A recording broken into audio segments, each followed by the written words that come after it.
mengasihiku dengan sepenuh hati, tak pernah sama seperti dunia ini. Shalom, selamat pagi, salam damai sejahtera untuk semua kita dimanapun kita berada.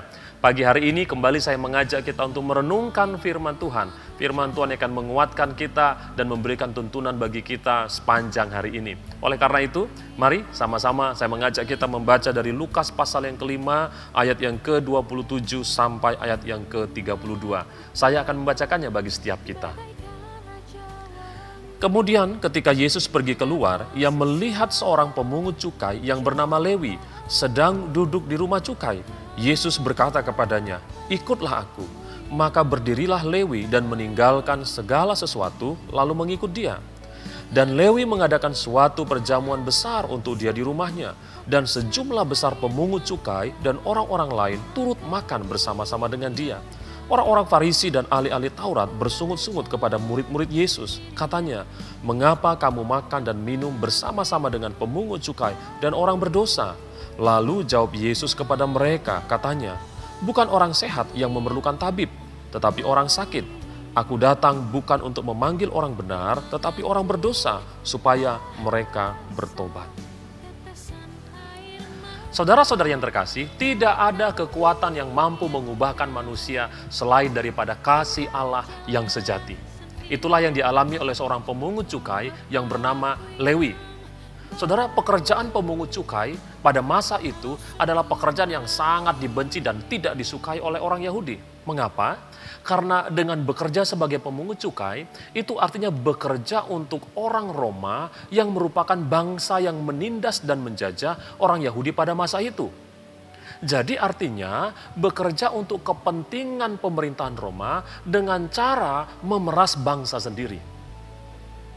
Dan tidak jarang saudara-saudari untuk memperkaya diri mereka sendiri, para pemungut cukai mereka menarik pajak yang jumlahnya sangat besar. Itu sebabnya mereka mampu menjadi sangat kaya di tengah-tengah penderitaan daripada bangsanya sendiri. Orang-orang Yahudi sangat membenci mereka dan menjauhi mereka.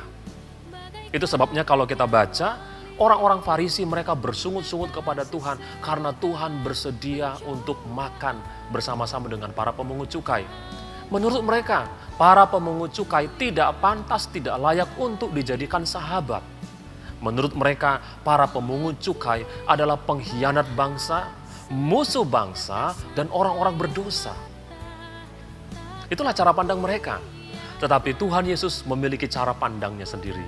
Di dalam kasih-Nya, Yesus melihat Lewi sebagai orang yang patut untuk dikasihi. Lewi patut untuk diselamatkan. Itu sebabnya saudara-saudara, dia datang secara pribadi kepada Lewi dan menawarkan untuk menjadi muridnya. Tuhan berkata, "Ikutlah aku." Saudara bisa bayangkan dan rasakan apa yang dialami oleh Lewi pada saat itu. Secara sosial, dia dijauhi. Secara psikologis, dia merasa terasingkan. Secara rohani, dia merasa sangat tidak pantas dan tidak layak untuk menjadi murid Tuhan. Tetapi Tuhan datang, lalu mengundang dia untuk menjadi muridnya. Saudara-saudari, penerimaan Tuhan terhadap dirinya apa adanya, kasih Tuhan yang begitu besar, itu menyentuh hati Lewi.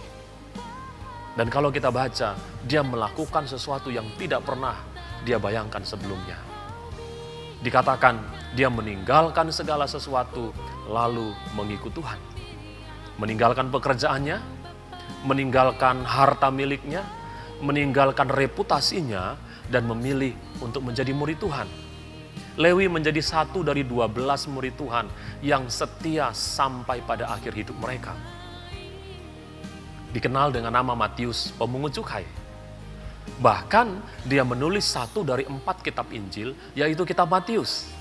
Dan kemudian sejarah gereja mencatat bahwa Matius pemungut cukai adalah satu murid Tuhan yang mati martir demi imannya kepada Tuhan. Saudara-saudara yang terkasih, apa yang telah mengubahkan hidup Lewi? Yaitu kasih dan penerimaan Allah. Di dalam kasih-Nya Tuhan Yesus melihat Lewi. Di dalam kemurahannya Tuhan Yesus menerima Lewi. Dan di dalam anugerahnya Tuhan Yesus telah mengubahkan kehidupan Lewi. Saudara-saudari, Saya percaya bahwa kasih Allah masih tetap bekerja dengan cara yang sama sampai pada hari ini. Dia menerima kita apa adanya. Dia tidak melihat latar belakang kita.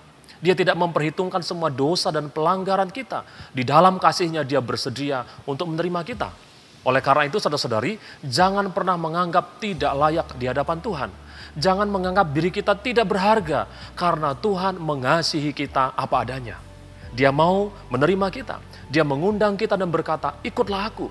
Satu hal yang perlu kita lakukan sebagaimana yang dilakukan oleh Lewi, yaitu bersedia meninggalkan segala sesuatu untuk mengikut Tuhan. Artinya bersedia meninggalkan semua keberdosaan kita dan cara hidup kita yang lama untuk bisa menjadi murid Tuhan. Saudara-saudara terkasih, ketika Tuhan menerima kita apa adanya, bukan berarti Dia membiarkan kita tetap apa adanya.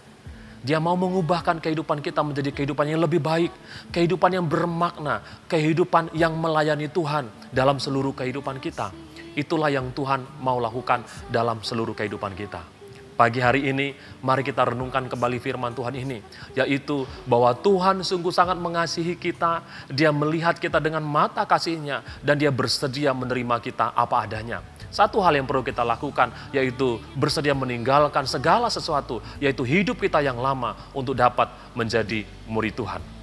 Tuhan Yesus mengasihi kita, Tuhan Yesus menerima kita apa adanya. Mari kita bekerja, kita lakukan segala aktivitas kita dengan keyakinan ini bahwa Dia mau menerima kita apa adanya. Selamat beraktivitas, Tuhan mengasihi setiap kita dan Tuhan memberkati kita. Amin.